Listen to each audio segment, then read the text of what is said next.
હિન્દ, જય ભારત મિત્રો. હું છું કિશન મેઠાપરા. આપણી ચેનલ મારો સમય મારું પુસ્તકમાં આપ સૌનું હાર્દિક સ્વાગત કરું છું.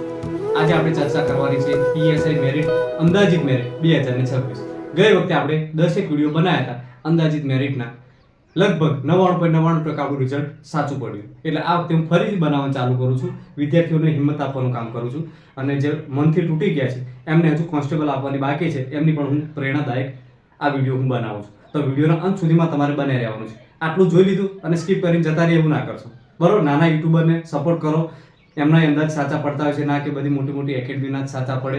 અમારા પણ સાચા પડે છે, એટલે અમારા તરફ પણ ધ્યાન આપો. આપણું કરંટ મૂકેલું હતું એમાંથી લગભગ 20 થી 30 પ્રશ્નો પૂછાયા પીએસઆઈ, પણ કોઈ વિડીયો જ ના જોયો. 40-50 જણાને વ્યૂઝ આવ્યા મારા, તો 40-50 જણાને ફાયદો થયો હશે, બરોબર? એટલે નાના યુટ્યુબરને પણ સપોર્ટ કરો, નાના શિક્ષકને પણ સપોર્ટ કરો. એવું નથી હોતું કે એમનું કંઈ પૂછાય નહીં, એમને કંઈ ના આવડતું હોય. આવડતું હોય મિત્રો તો તમે સપોર્ટ નહીં કરો તો કોણ કરશે, બરોબર? તો ચાલો જોઈએ હવે આપણે આગળ વિડીયો તરફ જવાનું છે. પીએસઆઈ મેરિટ ચર્ચા 2026 કરી દઉં, બરોબર? તો ગઈ વખત જે આપણા વિડીયો સાચા પડ્યા હતા એના હિસાબે હું આ બનાવું છું કે પ્રિલિમ પહેલી તમે આપી, પ્રિલિમ, મેન્સ,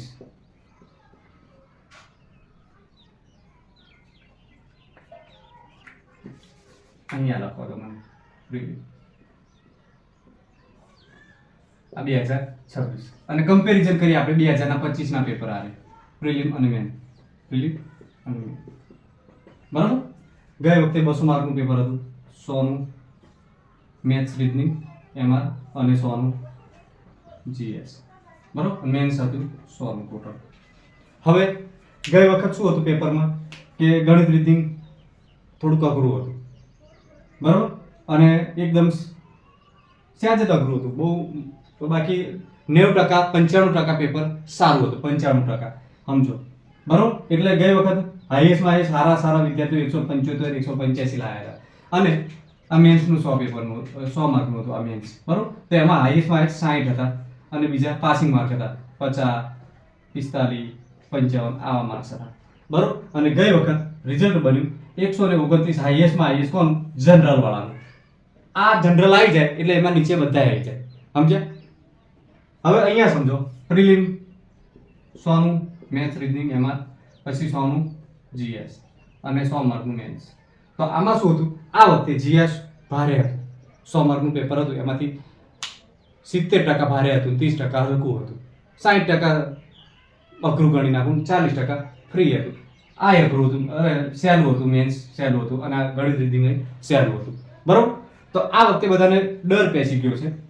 ગઈ વખતે 129 ક્યાં 229, સોરી 229, બરોબર? તો અહીંયા તમારા કેટલા હોય તો તમે પાસ થાવ એ હું તમને કહું કે 80 અથવા 85 ગણિત રીતિના, અને આમાંથી આ લો લેવલ અને હાઈ લેવલ 55. જોજો હો, 8 ને 5 13, 130 અને અહીંયા 135.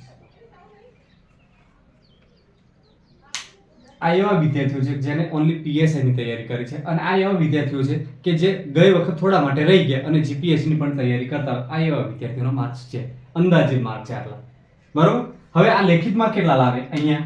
તો આ લાવ્યા હોય કદાચ 45 વાળા પાસ થાય અને આ લાવે 55, હાઈએસ્ટમાં હાઈએસ્ટ.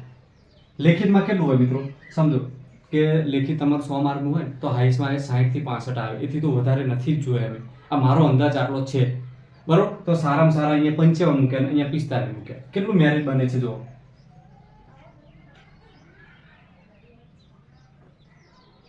અરે 190, સોરી, આ 190 બન્યું અને અહીંયા મૂક્યા આપણે,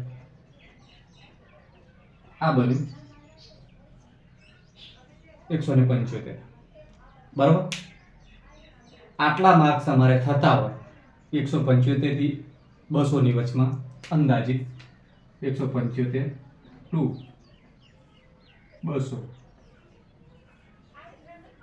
લેખિત પ્લસ પ્રિલિમ બંનેના માર્ક થઈને 175 થી 200 ની અંદર આવતા હોય એવા વિદ્યાર્થીઓ આશા રાખવાની છે. એવા વિદ્યાર્થીઓ હિંમત હારવાની થતી નથી.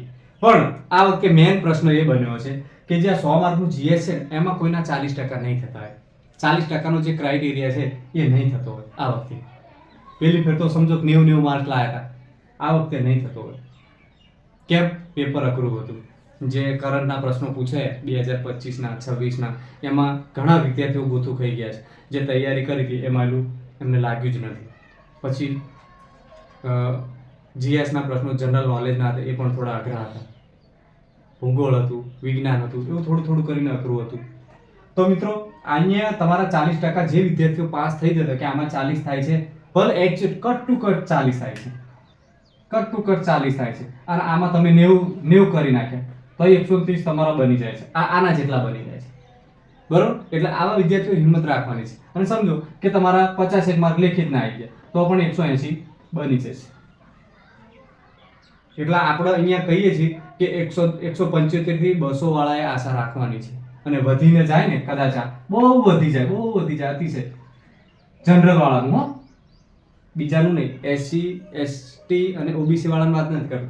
જનરલ વાળાનું વધી જાય તો 210 સુધી ટચ કરે. વધી નહીં વધી એથી તો આગળ નહીં જ કરે. બાકી બીજા બધા ઓબીસી વાળા, ઈડબ્લ્યુએસ ને એસસી એસટી બધા મારા ભાઈઓ બહેનો આની વચ્ચે આવી જજો 210 થી હેઠા. અને આની 175 170 ની થી આટલું ઉપર જતું હોય ને તમારું તો તમારે આશા રાખવાની છે.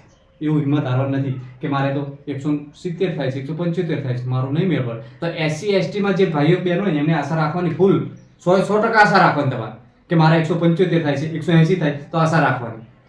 ઓબીસી વાળાએ 185 થી 180 સુધી થતું હોય તો આશા રાખવાની. બરોબર? બાકી જનરલ વાળાનું, ઈડબ્લ્યુએસ વાળાનું 190 95 આજુબાજુ જ છે. બાકી વધીને થાય તો 210 થી આગળ નહીં જાય. કારણ કે પેલી ફેર ગઈ વખતે સાવ સરળ પેપર હતું તો 229 હાઈએસ્ટમાં હાઈએસ્ટ કોણ? જનરલ વાળાનું અટક્યું. પછી એની નીચે 225 215 આ રીતે અટક્યું હતું. હાવ પેપર અહીંયા સહેલું હતું ત્યારે આટલું અટક્યું હતું, હો, 229 ને 230 ને અને 215 ને એટલું ત્યારે આટલું અટક્યું હતું. તો આ વખતે તો અઘરું છે. તો 15-20 માર્ક તો ગણિત ઘસી જ નાખવાના તમારે. કે આજે 220 ને ગયું છે ને 229 તો આ 20 માર્ક ઉપરના ઘસી નાખવાના, 209 ગણવાના. કોને? જનરલ વાળાને. બરોબર? એટલે 10-20 માર્ક બધાએ ઘટાડી નાખવાના છે. અંદાજિત 20 માર્ક તમારે ઘટાડી નાખવાના છે. બરોબર? 20 માર્કનો ઘસારો દરેકે ઘસી નાખવાનો. સમજો કે ગઈ વખતે 190 અટક્યું હોય એસસી વાળાનું તો એમને સમજી લેવાનું કે 170. ઓબીસી વાળાનું 225 અટક્યું હોય તો સમજી લેવાનું કે આપણે 205 200 નીચે લેવલ, હાઈએસ્ટમાં હાઈએસ્ટ જેટલા માર્ક હોય એનાથી 20 નીચે ગણી લેવાના તમારે. બરોબર? શું કીધું? 20 માર્ક તમારે ડાઉન કરી દેવાના. મારા પૂરા વિડીયોનો ક્રાઇટેરિયા એટલો છે, સમજાવવાનો મિનિંગ એટલો છે કે ગઈ વખત કરતાં 20 માર્ક હેઠા ગણી લેજો તમે. 20 થી 25 માર્કનું માઇનસ થવાના છે. એટલે હું તો 20 જ કહું છું અને ભગવાન કરે આ મારો અંદાજ ખોટો પડે. કેમ? કારણ કે બીજા 25-30 માર્ક માઇનસ જતા રહે છે. 210 હોય તો 170 180 આવી જાય. બરોબર? પણ આ વધીને હું આટલો અંદાજ આપું છું. વધારેમાં વધારે, હો, ઘટવાની તો શક્યતા છે જ, ઘટશે જ, પણ છેલ્લું કદાચ વધીને આટલું જાય. જનરલ વાળાનું 210, કારણ કે આ વખતે જગ્યા પણ વધારે છે 858. ગઈ વખતે 472 જગ્યા હતી તો ફરક લગભગ આપણે આમ એવરેજ ગણીએ તો ડબલ છે. બરોબર? તો એ પ્રમાણે પેપર આ વખતે અઘરું હતું અને ગઈ વખતે સહેલું હતું. જગ્યા ઓછી હતી, પેપર સહેલું હતું. બરોબર છે? તો આ વખતે આ રીતનું થશે. એટલે જેને પણ આટલા માર્ક્સ થતા હોય હિંમત ના હારશો. ભાઈ હોય કે બેન હોય, કોઈ હિંમત ના હારશો. અને તમે જાતે અત્યારે પરિણામ ના બનાવી લેશો કે ચલો હું તો ફેલ અને એમ કરીને ટેન્શન ડિપ્રેશનમાં ના આવી જશો. બરોબર? રિઝલ્ટની રાહ જુઓ. તમારે જાતે કોઈ રિઝલ્ટ બનાવવાની જરૂર નથી. જે સરકાર આપે એ જ રિઝલ્ટ સાચું આવે. આપણે આ હું આપું એ ખોટું, હું તો અંદાજિત છે આપણે, હો, આ તો ખાલી ચર્ચા કરું છું, અંદાજિત. એટલે કોઈ પણ વિદ્યાર્થીઓ મિત્રોએ મારું પણ સાચું માની લેવાની જરૂર નથી. આ અંદાજિત છે. બરોબર? જઈ વખત જેટલું પણ મેરિટ અટક્યું છે એનાથી 20 માર્ક નીચે ગણી લેવાનું. 20 થી 25 માર્ક. બરોબર? એટલે હિંમત હારવાની થતી નથી. અને હવે આવે છે આપણી નેક્સ્ટ કોન્સ્ટેબલ 14 તારીખે, 14 જૂને. તો એની પણ તૈયારીમાં લાગી જાઓ. બંનેમાં અમુકના કિસ્મત લકીરો એવી છે ને, અમુક વિદ્યાર્થીઓને એવી લકીરો મેં જોઈ છે કે બંનેમાં પાસ હોય. પહેલી ટ્રાયલે પાસ હોય, બીજી ટ્રાયલમાં પાસ હોય. અને અમુક વિદ્યાર્થીઓ બિચારા એની કઠણી એવી હોય કે 10 ટ્રાયલે પણ નપાસ હોય. થોડા માટે રહી જતા હોય. સમજે? પણ ચિંતા ના કરશો. જે પણ થોડા માટે ગઈ વખત રહી ગયા છે આ વખતે તમારો ચાન્સ પાકો છે. કુદરત દરેકને સમય આપે છે. દરેકને સમય આપે છે. આટલું ધ્યાન રાખજો. સમજ્યા? એટલે હિંમત હારવાની થતી નથી. કોઈ પણ વિદ્યાર્થી મિત્રોએ હિંમત જરા પણ હારવાની થતી નથી. તો મારો કહેવાનો મિનિંગ જ એટલો હતો કે જે પણ ગઈ વખતે મેરિટ અટક્યું હતું એનાથી 20 માર્ક, હજુ કહું છું, રાડો પાડીને કહું છું, 20 માર્ક નીચે ગણી લેજો. 20 થી વધી શકે છે માઇનસ થવામાં, પણ 20 થી ઓછું નહીં થાય, આટલું ધ્યાન રાખજો. એટલે તમારા તરફેણમાં જ છે, એટલે બિલકુલ ચિંતા ના કરશો, હિંમત હારશો નહીં. ઘરનામને હિંમત આપો, ફેમિલી, તમારા પરિવારમાં હિંમત રાખો કે ભાઈ હું પાસ છું. જેને મહેનત કરી છે એના માટે, બરાબર. બાકી 2 રૂપિયા વાળે પેન ઉઠીને લઈને ગયા છે એમનું નથી કહેતો, એ તો ક્યારેય પાસ નહીં થવાનું. પણ જેને રાત દાડો એક કરી નાખ્યા છે, દોડમાં પાસ થયા છે, વ્યવસ્થિત રીતે તૈયારી કરી છે, એમને કહું છું. બાકી મારે આજુબાજુમાં એવા પણ વિદ્યાર્થીઓ છે જે કોન્સ્ટેબલ અને પીએસઆઈમાં બંનેમાં પાસ થયા દોડમાં, અને અહીંયા રખડી ખાય છે. અત્યારે કોન્સ્ટેબલ વાળા રખડે છે, બોલો, કઈ વાંચતા નહીં, મેચો રમવા જાય છે. અને જે બિચારા ફેલ થયા છે ને દોડમાં, એને એટલો અફસોસ થતો હોય છે કે ભગવાન એક ચાન્સ મને આપો, ખાલી એક ચાન્સ આપો, હું લડી લઈશ. અને એવાની ચાન્સ નથી મળતો. હું મારી પોતાની જ વ્યથા તમને કહું છું કે હું અહીંયા કઠણાઈ જોજો, 5 વર્ષથી એવી નબળી દશા છે ને, નબળી દશા એટલે કેવી ખબર છે? કે એમ કરતાં ભગવાન આ ખોળિયામાંથી જીવ લઈ લે તોય પાર આવે એવું થઈ જાય છે મનની અંદર. પણ હિંમત હારતો નથી કે અહીંયા 5 કિલોમીટર 22-23માં પૂરું થઈ જાય આરામથી. રોડ ઉપર નહીં, ગ્રાઉન્ડમાં, ગ્રાઉન્ડ, ખેડાનું ગ્રાઉન્ડ, એ પણ ખેડાનું ગ્રાઉન્ડ જે અત્યારે આપણે ભરતી માટે ઉપયોગમાં લેવાય છે એ જ ગ્રાઉન્ડની વાત કરું છું. 22, 23, 24માં પતી જાય, અને ત્યાં જઈએ તો 9 સેકન્ડ, 5 સેકન્ડ વધી જાય, અને પગ ઉપડે નહીં. હા, મારા અનુભવ, જીવતા અનુભવ કે કોકે પગ ઝાલી લીધા એવી રીતે પગ નથી ઉપડતા, એ જ દિવસે ના ઉપડે, બાકી બીજા દિવસે કંઈ નહીં, પાછું દોટી જવાય. તો આવી 2 વખત મારાથી પેલું થયું, થોડા માટે રહી ગયું કે હું જેને દોડાવતો હતો, જે આમ ચાલી નતા એકતા 5 કિલોમીટર, એવાને દોડાય, એ લોકો પાસ થઈ ગયા, હું ફેલ થયો. આવું થયું મારી હારે, બરોબર. હું પાછલા 5 વર્ષથી સતત મહેનત કરું છું. ગણિત, રીઝનિંગ આ ખૂનમાં, અહીંયા કદાચ કોકે માર્યું હોય ને કંઈક તલવારનો ઝાટકો, તો પણ ગણિત, રીઝનિંગ નીકળે આમાં લોહીમાંથી, એવી રીતે કરી નાખ્યું છું. ગણિત, રીઝનિંગ જીકે એવું કરી નાખ્યું છે. અને તાકાત એટલી છે કે ટોપ કરવાની ગુજરાતમાં. હવે સપનું એ બની ગયું છે કે હું ટોપ કરું છું. પણ કર્મની કઠણી કે દોડમાં મને પાસ જ નહીં થવા દીધું. ગમે તે શું હોય ને શું કરતું હોય એ મને કંઈ ખબર નથી. ખરેખર હોય છે આવું. કોઈ એવું કહેતું કે દશેરા દાડે ઘોડો ના દોડે, આ એ વસ્તુ બને છે, સમજે? એટલે કોઈ પણ વિદ્યાર્થી હોય ફેલ થયેલા હોય એટલે હિંમત હારવાની થતી નથી. તૈયારી કન્ટિન્યુ રાખો, 4-5 કલાક વાંચવાનું રાખો. અત્યારે એક્ઝામ નથી તો 4-5 કલાક વાંચો. હું 5-7 કલાક અત્યારે હાલમાં જ વાંચી રહ્યો છું. ભલે મને આવડે છે ગણિત, રીઝનિંગ અને ઇતિહાસ, ભૂગોળ, આ બધું મોઢે આમ કડકડાટ થઈ ગયું છે, પણ તો છતાં વાંચું, કંઈક નવું મળે. કારણ કે પુસ્તકો એવી વસ્તુ છે ને, દરિયો છે, સમજે?